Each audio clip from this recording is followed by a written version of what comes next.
talk us through some of the front pages and what's inside, we're joined now by Mark Lobel, our reporter. Mark, you've got a whole array of articles in front of you. Where do you want to start? Well, Buckingham Palace, Sally, has released a previously unseen portrait of the Queen. That's dominating many of the front pages. We can show you that now. This is by Ranald Mackechnie. He's a photographer that has met the Queen on 5 separate occasions at least. And it's across the Telegraph. They've gone with A Life of Selfless Service. The Express has gone with Farewell, Our Glorious Queen. And this is the Times. We've also got the Sun here, which just says "God bless." God bless, exactly. And it really is a lovely photo, isn't it? Taken in Windsor in May. Yeah. On it, if you look very closely, that brooch, an aquamarine brooch, is her 18th birthday present from her parents in 1944. She wore it for the Diamond Jubilee in 2012, 75th anniversary of VE Day in 2020. But it's the smile on that, I think, that is the reason why they chose it. It's a pronounced smile compared to all the other portraits that we've seen. But also she's so at ease, and it's not a surprise because this photographer took that very famous photo, if you remember, of Prince Charles, William, George and the Queen, which kind of showed the line of succession around the time of her 90th birthday. Yeah. So he knew her well. So lovely to release that today for us all to see this morning ahead of the state funeral. So inside the pages? Let me show you quickly the front page of the Metro, just while we're on these kind of striking front pages. This is a portrait of Queen Elizabeth from 1954 that they've chosen there. The Italian artist Pietro Anidioni, but with the words, "Thank you, Ma'am." So kind of both ends of her reign. Yeah. Inside the paper, well, let me show you the eye as well, because let's not forget the many, many people that are involved in this, which is the British public. This is the eye, which has gone with the world's farewell to Elizabeth. This is the long walk to Windsor Castle from Windsor Great Park.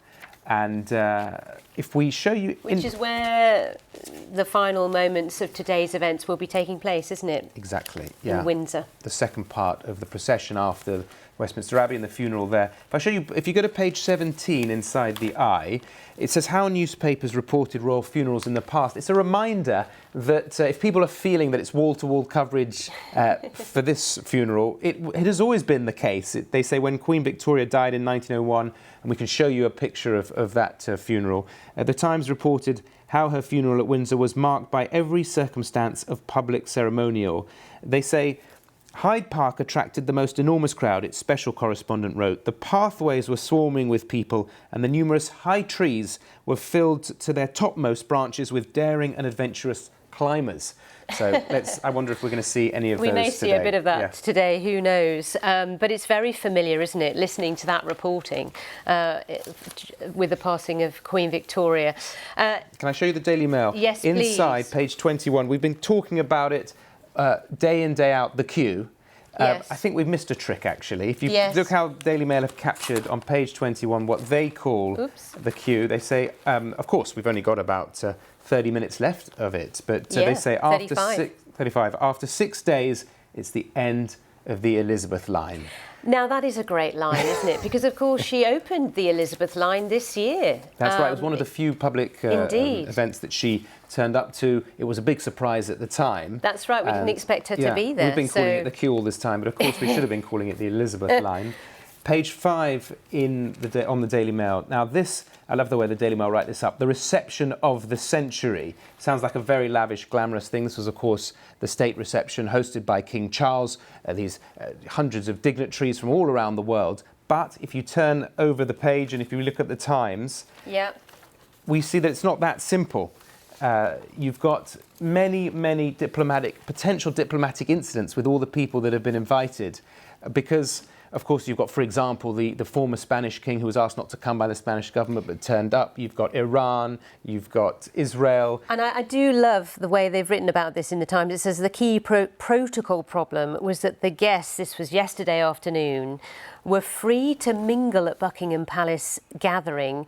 When world leaders can move unimpeded, there is both diplomatic opportunity and risk. I thought that put it rather well. Free to mingle, exactly. Indeed. Free to mingle, goodness me. But why are they all making the trip? Because there's an estimated TV audience of 4 billion. Yes, it's enormous. That's what the newspapers Absolutely are reporting. enormous. So they all want to be seen And this there. image is everywhere as well, isn't it, today, of the Princess of Wales meeting with Olena Zelenska, Yes. the wife of the Ukrainian president. She is here to represent Ukraine, and Exactly. President Zelensky not here for obvious reasons. Catherine, Princess of Wales, has been keen to show her support. If I show you this quote from the Times, the back page of the Times, this was the Queen in 2002. If I just read it to you. Each day is a new beginning. This is from the Queen's Christmas broadcast in 2002. Each day is a new beginning. I know that the only way to live my life is to try to do what is right, to take the long view, to give of my best in all that the day brings, and to put my trust in God.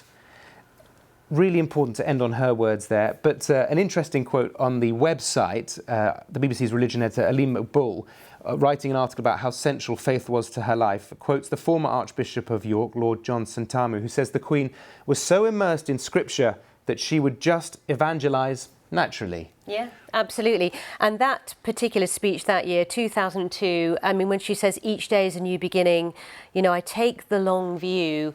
She lost her sister and her mother that year. It was a very tough year, 2002.